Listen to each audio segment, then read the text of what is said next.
at ngayon, punta naman po tayo sa isa pang topic na nakita po natin about po dito sa manifestation ni ni Paulo Marcoleta na kung saan napahiya na naman po siya mga kababayan sa pangalawang pagkakataon. Kasi hindi nga pala siya miyembro ng Committee on Justice, nakiusap mag-manifest pero ang ima-manifest pala mga kababayan ay yung comparison ng pagdinig ng Committee on Justice sa impeachment ni PBBM at ni Sara Duterte. So ngayon ito, pakinggan po natin.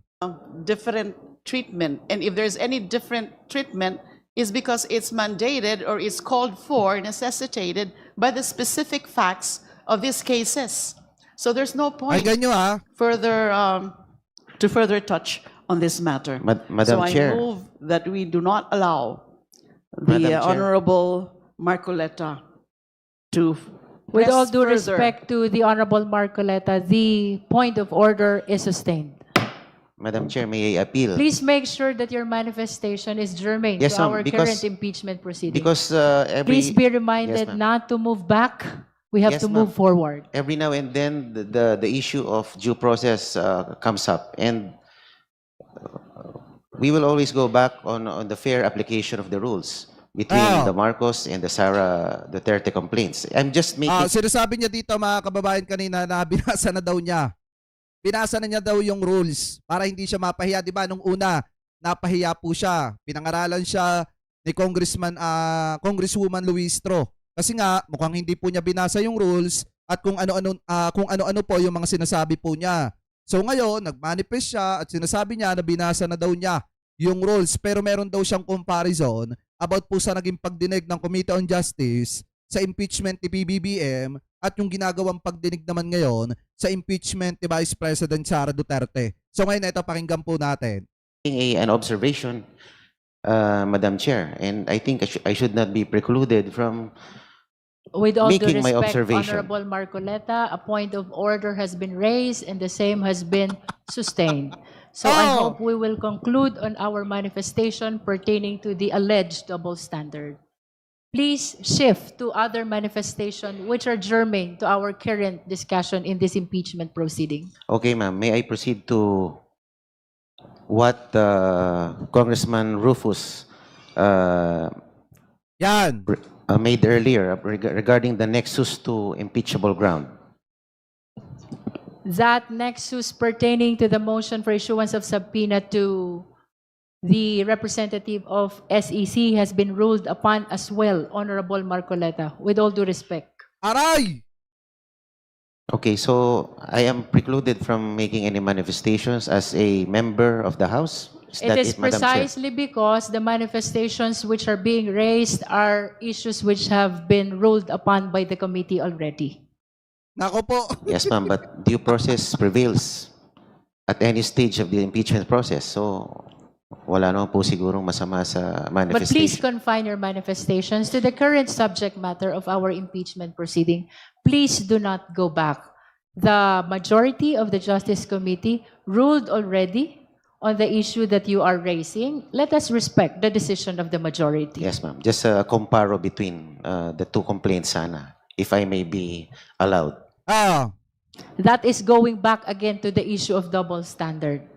With all due respect, Honorable Marcoleta. Nako po. Kasi yun din naman ang palalabasin niya mga kababayan na yung nagipagtrato sa impeachment ni PBBM, iba, na-dismiss agad, samantalang kay Sara Duterte, dinidingge. Sa madalit salita, gusto niyang palabasin na double standard mga kababayan yung Committee on Justice sa pamumuno ni Congresswoman Luistro mga kababayan. Kasi kita nyo, yung manifestation naman niya, binabasa niya lang sa cellphone niya. So ibig sabihin, may nag-type dyan at gumawa ng script at isinend sa kanya para basahin niya.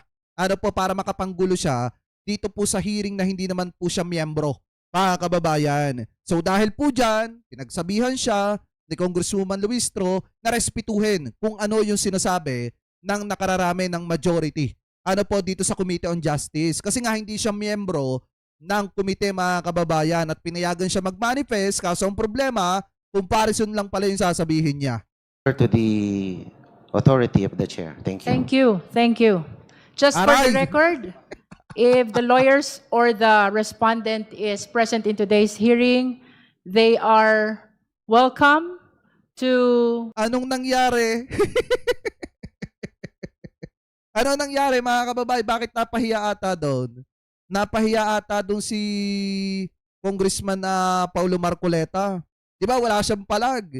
Hindi siya makapalag kay Congresswoman Luistro. Kasi mga kababayan, hindi nga siya miyembro ng Committee on Justice. At ang pinakamasakla pa dito mga kababayan, kung tutuusin saling pusa siya dito. Kasi hindi naman siya talaga miyembro. So ngayon, yung pag-manifest niya, kung yan naman po ay makakatulong sa pag-usad ng impeachment ni Sara Duterte, wala namang problema. Kaso ang problema mga kababayan, binabalikan niya kasi yung tapos na. Yung kay PBBM kasi na impeachment, napag-usapan na po yan at tapos na po yan. Na-dismiss na nga mga kababayan, di ba?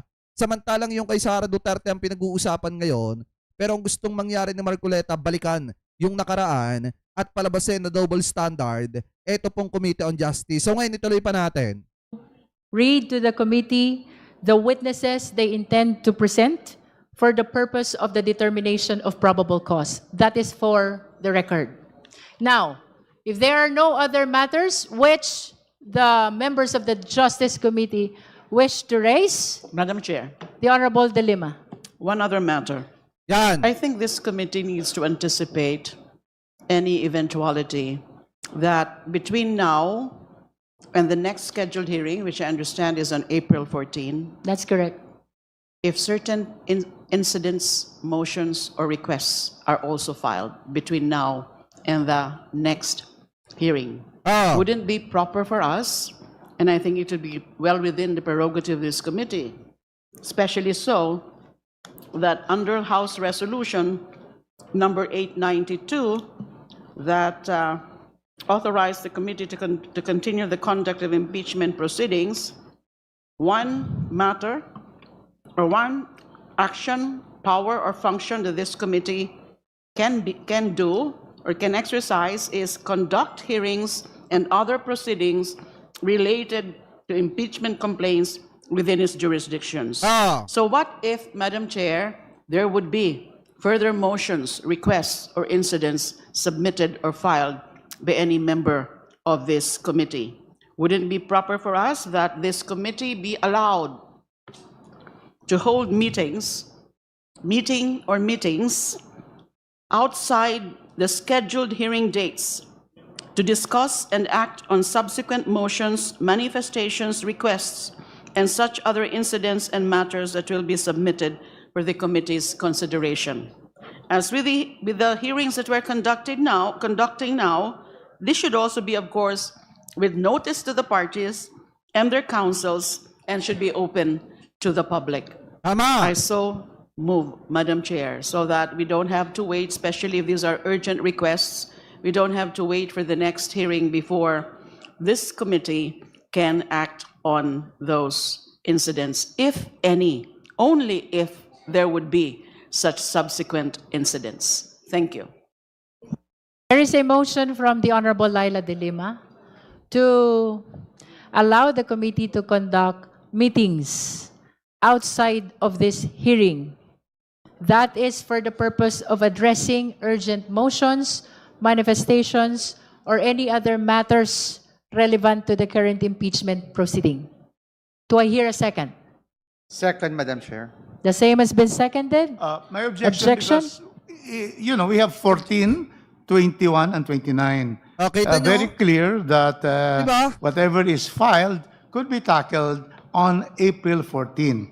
So it's not necessary that we will have additional hearings. We set this. It's in my calendar now. I still have the diary, which is not used by younger lawyers. But I think we have set already 14 to 29. So let us just, that is, also a premature speculation that there may be motions. And all motions will be tackled when it is filed on April 14. Thank you, Madam Chair. With that, then we shall proceed to vote. There is a motion. Madam Chair, The just a Honorable Tino. clarificatory question. This is your So- clarificatory So, question. Sa distinction between meeting and hearing. So the meetings will, if I understand correctly, will still be open to the public and they will still Ah. require quorum so that any motions and so Mas maganda kung yung meetings nila, mga kababayan, open to public para kita ng taong bayan kung ano yung pinag-uusapan. on will be considered valid actions of the committee. Is that correct? Let's hear from Madam the Chair? proponent. Yes, Madam Chair, because that is only on the premise that there would be subsequent motions or incidents between now and the next scheduled hearing Oh. in anticipatory, or in case, or only in the eventuality that such incidents are submitted or filed. And it's a given that there would be a quorum, a quorum would be required, and that it would be open to the public. It's a given. But this is meeting, we can consider it a special meeting outside of the scheduled evidentiary hearings, which would start in April 14. That is my motion, Madam Chair, my point. Thank Madam you. Chair. Does that satisfy the Honorable Tino? Madam Chair. The Honorable Adjong? Thank you, Madam Chair. Madam Chair, does the committee already have that mandate or authority to exercise calling for an emergency meeting should there be a need to do that without necessarily the committee adopting a resolution? That's number one. Number two, Madam Chair, is I do agree with Manong Rufus that there are already indicated dates for the committee to conduct the next committee hearings. And if we are to, again, anticipate, for example, that there will be an additional hearings for the committee to conduct, that would also indicate the need for this committee for a 3-day notice ruling, Madam Chair. So we don't actually know exactly when would be the additional between the interval, in the interval in between dates that have already been identified by the committee. So again, Madam Chair, if there's already that authority by the committee chairperson to exercise calling for an emergency meeting, then with all due respect to Congresswoman De Lima, there is no need for the committee to adopt such resolution. I think this is only for the purpose of addressing urgent motions, pleadings, or manifestations that the motion of the Honorable De Lima is being raised. But nevertheless, that meeting to address the urgency will Much better pagbotohan na lang nila. still be subject to the requirement of notice, hearing, as well as quorum, and the 3-day notice rule. No? So I think it will not harm our proceeding and even the pre-scheduled hearings on the 14th, the 22nd, and the 29th. No? Tama. So can we proceed to resolve the motion? Again, my position, Madam Chair, with all due respect to Congresswoman De Lima, even if we don't adopt that resolution, the committee can already exercise that. It's already, and yeah, it's an inherent power of the committee to call for a special meeting. Madam Chair, my point is, let's just be very clear about it. Because yes, under the House Resolution number 892, I mentioned earlier, may I just quote again, resolved further that during the recess of the House of Representatives from 21 March 2026 to 3 May 2026, the House Committee on Justice is hereby authorized to continue the conduct of impeachment proceedings and exercise powers necessary and incidental thereto in the same manner and with the same force and effect as if the House of Representatives were in session, including the following. 1, conducting hearings and other proceedings related to impeachment complaints within its jurisdiction. 2, setting, scheduling, and adjusting the calendar of hearings and other related proceedings. And there are 2 other matters like receiving, acting upon, and resolving pleadings, acting upon petitions, requests, motions. But my concern here only is that since we have predetermined dates of hearing already, which are for the evidentiary hearings, there might be, just anticipatory.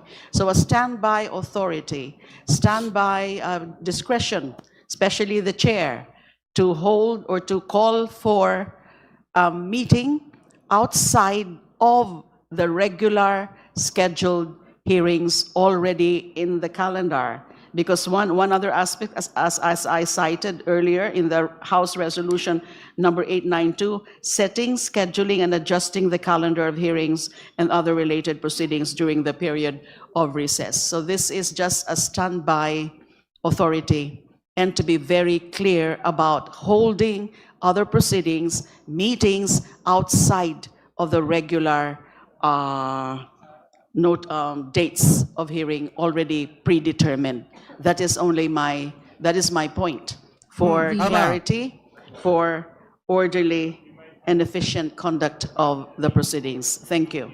The argument actually of the Honorable Rodriguez and the Honorable Adjong is that that power of holding a meeting is already inherent in the committee.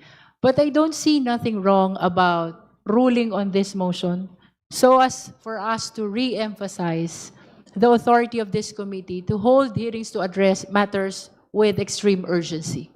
So with that, would the Honorable Rodriguez and the Honorable Adjong reconsider their position with regards to the motion of the Honorable Dilima?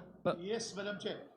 Madam Chair, We are okay with the motion. Yeah. You are withdrawing your objection. How about the Honorable Adjong? Yeah, I'm not objecting actually. I'm just trying to avoid redundancy here. So You if have it's no already objection. inherent power, so there's no need for a resolution. But there's no objection, and I do understand the position of Congresswoman De Lima. Thank With you. that, let me just reiterate, there's a motion from the Honorable Dilima to authorize the committee to hold meetings outside of these hearings. That is to address urgency. Do I hear a second? The same has been seconded. Is there any objection? Hearing none, the motion is granted. Pak! Oh. Diba mga kababayan? Solid. Pero ang pinaka-highlight talaga dito, mga kababayan, no, napahiya si Paulo Marcoleta. Grabe, no? Lahat gagawin ng mga kaalyado ni Sara Duterte para ipahid sa gobyerno ni PBBM yung mga mali na ginawa ni Vice President Sara Duterte. Pero ang ending dito, mga kababayan, lagi niyong tandaan, ang ending dito habang, gaya nga na sinabi ni Prof. Antonio Contreras, may pupuntahan ito at may kahantungan. 'Di ba? Laging ang ending nito, pag hindi umatin si Sara Duterte, hindi umatindang umatin, at yung mga abogado niya, ang ending nito, ma-impeach talaga. Ito pong si Vice President Sara Duterte at walang magagawa yung mga kaalyado niya, mga kababayan, na katulad ni Paulo Marcoleta. Kita nyo nga, si Paulo Marcoleta, mga kababayan, pag nagsasalita na si Congresswoman Luistro, talagang natatahimik na lamang po etong si Paulo Marcoleta kasi nga, napapahiya siya, mga kababayan. Nasosoplak siya ni Congresswoman Luistro. Ano po, so kayo, mga kababayan, ano po masasabi nyo? Hingil po dyan sa usapin po na yan.